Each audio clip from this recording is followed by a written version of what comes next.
Another one of my obsessions, one of the things I was so struck by reading the books and getting into them was how much, and this to me was unique in the fantasy that I was reading, well, I've ever read, is the overriding concern of parents and children.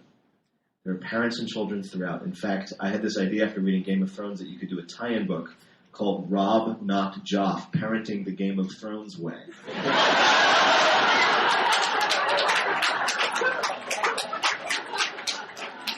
Really, put this on Kickstarter, people will make it happen. But it is true that people are so influenced by their parents, how well they were raised, how poorly they were raised. You don't have children, right? I don't, no. But I was one once. I understand. Well, that's my question. Where do you get your, seeming to me, very profound insights into parenting and children and how children relate to their parents and vice versa? I don't know. You do draw on your own upbringing and of course on things you read and things that you see around you. I mean, parenting is a fascinating issue. I suppose it's true that I had certain issues with my own father, and maybe some of that is being reflected in the variety of people in the books who have father issues.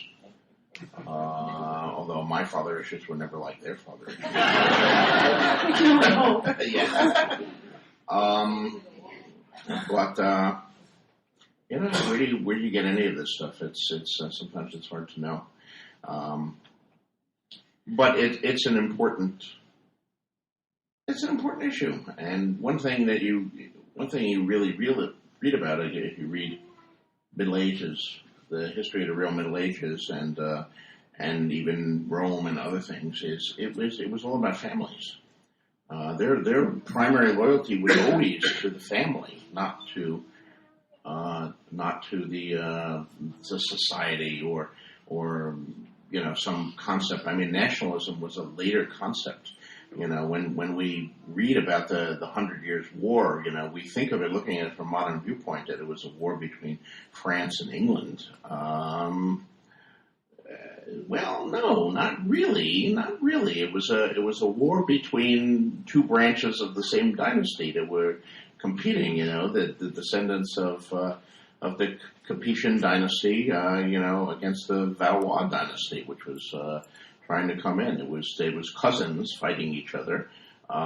In some ways, not unlike the Starks and the Lannisters, or the Yorks and the Lancasters in the later Wars of the Roses. So, a lot of these things were families. I'll tell you that I read Game of Thrones, and I made the mistake of comparing myself as a father to Eddard Stark, which is a mistake. Don't do that. But I was getting kind of upset, and I said to my 11-year-old daughter, I have 3 daughters, I said, I bet that if I were taken prisoner by my enemies, you guys wouldn't raise an army to release me. And my 11-year-old daughter immediately came back, well, how could we? You've never gotten us swords.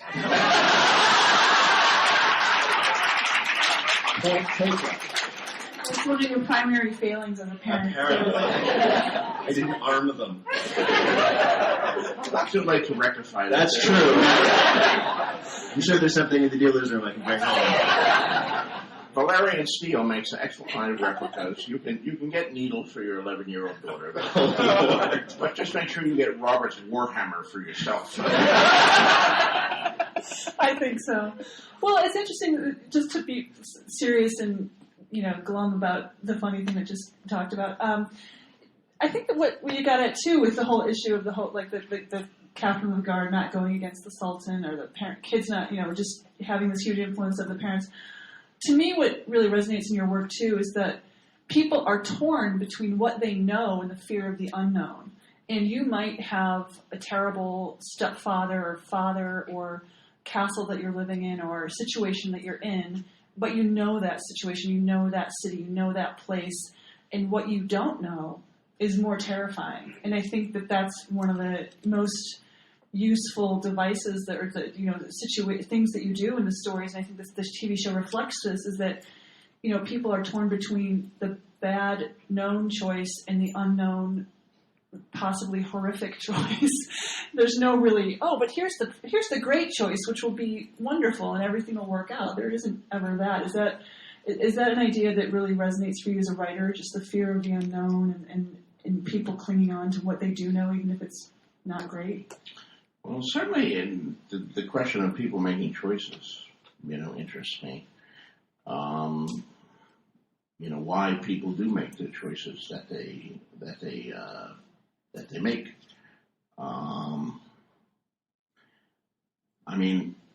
I've always quoted as one of my guiding principles is Ryder Faulkner's Nobel Prize acceptance speech, where he said that the only thing worth writing about was the human heart in conflict with itself, and I think there's a great deal of truth to that. We talk about science fiction as the literature of ideas, and fantasy as the literature of imagination, and I love ideas, I love imagination, but still ultimately it comes down to characters, and it comes down to the human heart in conflict with itself, and us making these difficult decisions in difficult situations. I was talking about this with a friend who has a young daughter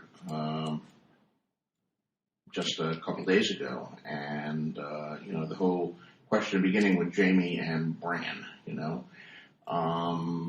Obviously, a lot of people when Jamie throws Bran out the window, and we like Bran, we've seen his viewpoint. We tend to think that makes Jamie a bad guy.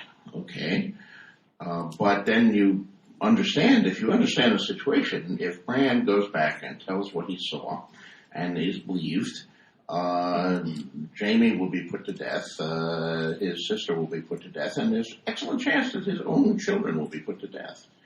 So I said to my friend, okay, what would you do if some other 8-year-old kid,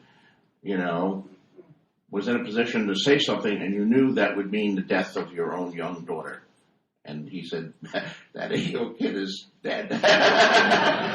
And this is what we would consider moral man. So how do you make that choice, the abstract of morality versus the lives of your own children? To me,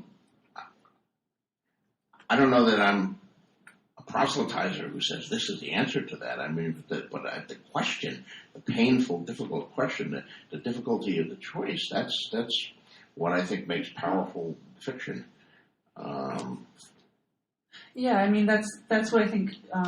One of the things I certainly respond to is this idea that, there was this structured society and everyone kind of knew what stratification they were at. That's an appealing concept. Or that there's a family and you know what the role of the parents are and you know what the role of the kids are and how they're going to respond. But then there are these things that come along that put you in conflict. And one of the things that's great about the books is that there are, you might have an allegiance to your house, to your family, to your sibling, to your parent that is in conflict with your allegiance to your army or some other group that you're part of. That's not even a question. I'm just rambling now. Sorry. But that's a great way that you lard the books with these choices that really are, at some point something bad will happen no matter what you choose, which is what makes for good reading.